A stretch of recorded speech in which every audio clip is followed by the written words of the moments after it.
Holi Trinity church Bolarum సమర్పిస్తున్న అనుదిన వాక్య ధ్యానాలను వీక్షిస్తున్న ప్రియమైన ప్రేక్షకులందరికీ మన ప్రియ రక్షకుడైన యేసుక్రీస్తు ప్రభుని శుభప్రదమైన నామమున మా హృదయపూర్వక స్వాగతం.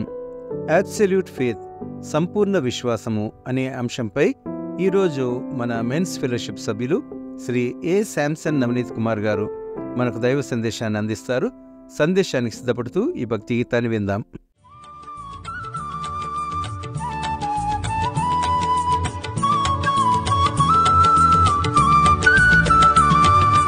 క్రైస్తవ విశ్వాసము, క్రీస్తులో దైవ బాంధవ్యము. క్రైస్తవ విశ్వాసము, క్రీస్తులో దైవ బాంధవ్యము. క్రీస్తేసుని వాగ్దానము, క్రీస్తేసుని వాగ్దానము. నిజ క్రైస్తవ నిరీక్షణ, నిజ క్రైస్తవ నిరీక్షణ. క్రైస్తవ విశ్వాసము.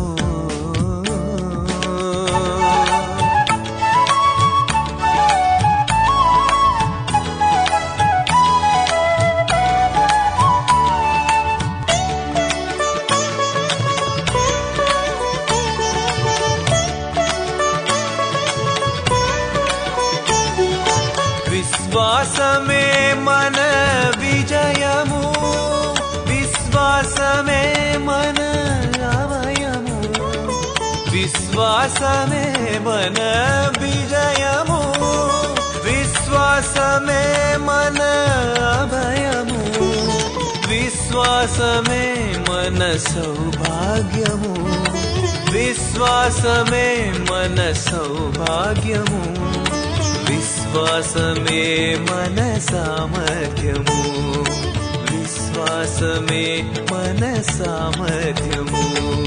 క్రైస్తవ విశ్వాసము, క్రీస్తులో దైవ బాంధవ్యము. క్రైస్తవ విశ్వాసము.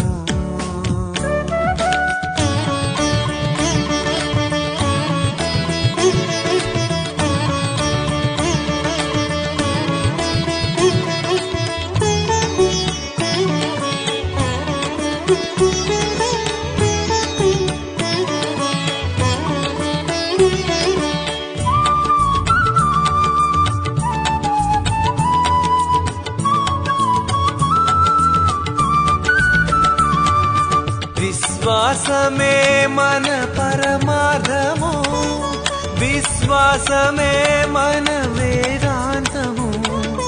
విశ్వాసమే మన పరమార్థము, విశ్వాసమే మన వేదాంతము. విశ్వాసమే మన వికాసము, విశ్వాసమే మన వికాసము. విశ్వాసమే మన సంగీతము, విశ్వాసమే మన సంగీతము. క్రైస్తవ విశ్వాసము, క్రీస్తులో దైవ బాంధవ్యము. క్రైస్తవ విశ్వాసము.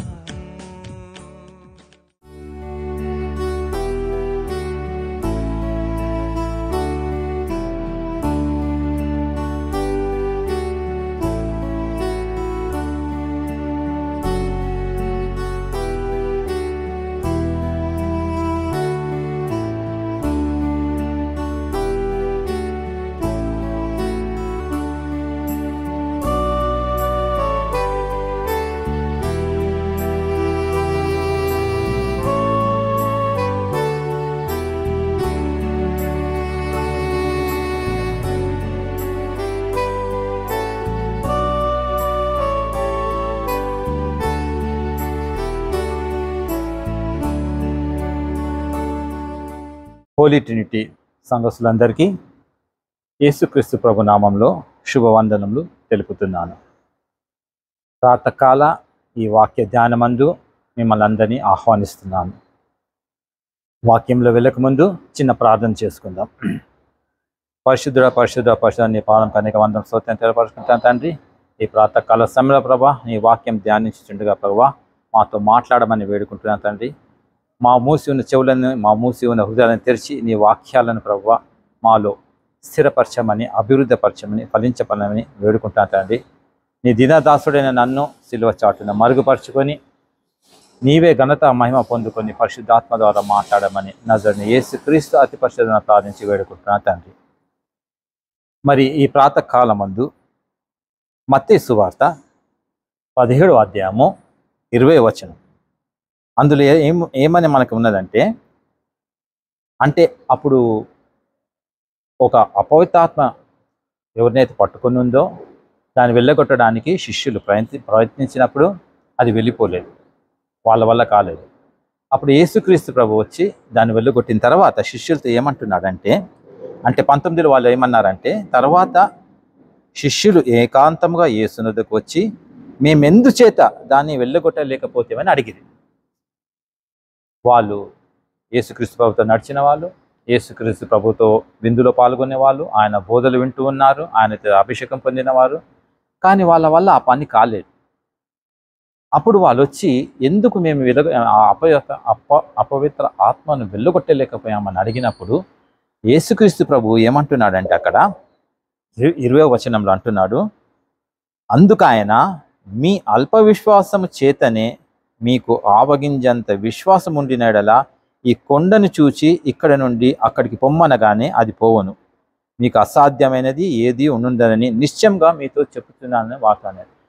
యేసుక్రీస్తు ప్రభు ఎప్పుడైతే నిశ్చయంగా అంటున్నాడో అది గ్యారెంటీ అండి. యెహోవా దేవుడు కూడా చాలాసార్లు నిశ్చయంగా అంటాడు, యేసుక్రీస్తు ప్రభు చాలాసార్లు నిశ్చయంగా అంటాడు. నిశ్చయంగా మీరు వెళ్ళగొట్టగలుగుతారు, కానీ మీకు ఉన్న అవిశ్వాసము ఆవగింజంత కదండి. ఆవగింజంత అక్కడ ఎందుకు దేవుడు ఆవగింజని ఎందుకు వాడాడు? కొద్దిగా అంత లోతుగా ఈ వాక్యాన్ని మనం పరిశీలిద్దాం.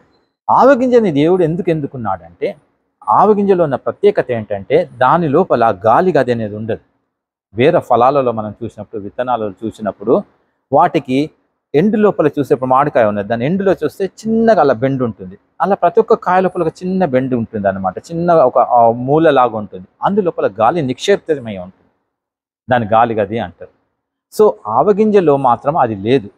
ఆవగింజను ఎప్పుడైతే దాన్ని మనము ఆ నూనె తీయడానికి దాన్ని ఎప్పుడైతే గానుగలు వేస్తామో ఆ చిన్న ఆవగింజ సంపూర్ణంగా ఉత్తపడుతుంది, దాంట్లో నుంచి సంపూర్ణమైన నూనె వస్తుంది. దాంట్లో గాలి అనేది ఏమాత్రం లేదు. అంటే మన విశ్వాసము ఎలా ఉండాలి అంటే సంపూర్ణంగా ఉండాలన్నమాట. ఏదైనా మనము దేవుని నామంలో అడుగుతున్నామో, దేవుని నామంలో ఏదైనా చేయాలని అనుకుంటున్నామో అప్పుడు మన విశ్వాసము సంపూర్ణంగా ఉండాలి, అందులో ఎలాంటి గాలి ఉండకూడదు.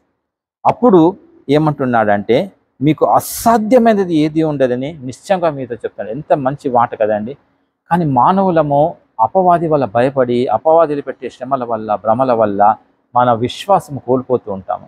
అలా కాకుండా ప్రార్థనలో మనం ఉండి మన గడిచిన జీవితంలో యేసుక్రీస్తు ప్రభు చేసిన ఆశ్చర్యకాల అద్భుతకారాలు తలంచుకొని మన విశ్వాసాన్ని పెంచుకుంటూ ముందుకు సాగుతూ పోవాలి. ఈ విశ్వాసంతో ఇంకొక వాక్యం మనం చూద్దాము. మత్తయి సువార్త 14వ అధ్యాయము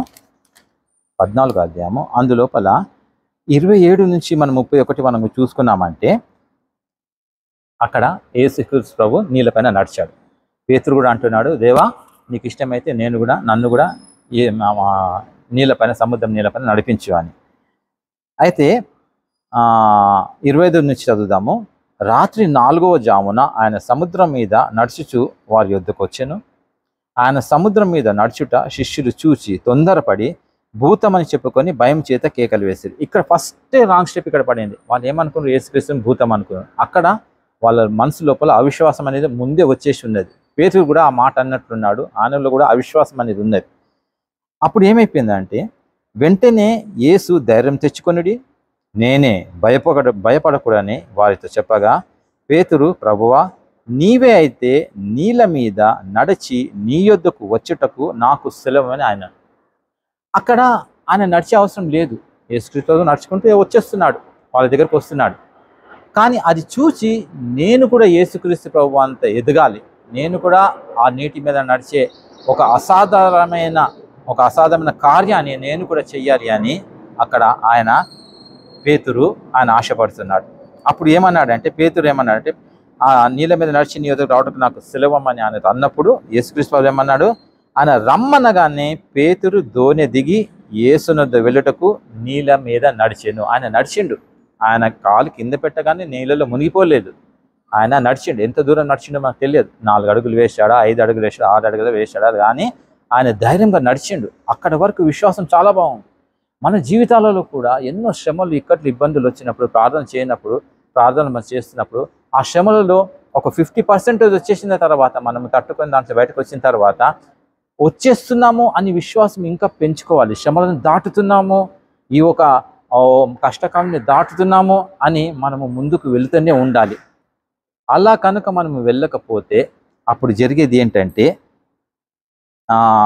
నీళ్ళ మీద పేతురు నడిచినప్పుడు గాలిని చూసి భయపడి మునిగిపోసాగి ప్రభువా నన్ను రక్షించమని కేకలు వేశాను. దేన్ని చూసిండండి? గాలి. అపవాది యొక్క భయము, అపవాది చూపిస్తున్న ఆ అలల తాకిడి, అపవాది వీపిస్తున్న ఆ గాలి యొక్క శబ్దము, అవన్నీ అలలు చూసేసరికి నీళ్ళ మీద నడిచిన అతను యేసుక్రీస్తు నుంచి దృష్టి తీసివేసి అటు దిక్కు దృష్టి పెట్టాడు కాబట్టి, ఆ భయంకరమైన సిచ్యువేషన్ దిక్కు దృష్టి పెట్టాడు కాబట్టి ఆయన మునిగిపోవడం ప్రారంభమైంది. మన జీవితాలలో కూడా యేసుక్రీస్తు ప్రభువు నుంచి మనము దృష్టి పక్కకు తప్పించుకున్నామంటే మన జీవితాలలో కూడా మనము మునిగిపోయే ప్రమాదం ఉంటుంది, ఆ శ్రమలలో కొట్టుకుపోయే ప్రమాదం ఉంటుంది. కాబట్టి మనము చేయవలసింది ఏమంటే, దేవుని యొక్క కృప లోపల, దేవుని యొక్క విశ్వాసము లోపల మనం ముందుకు సాగుతూ ఉండాలి.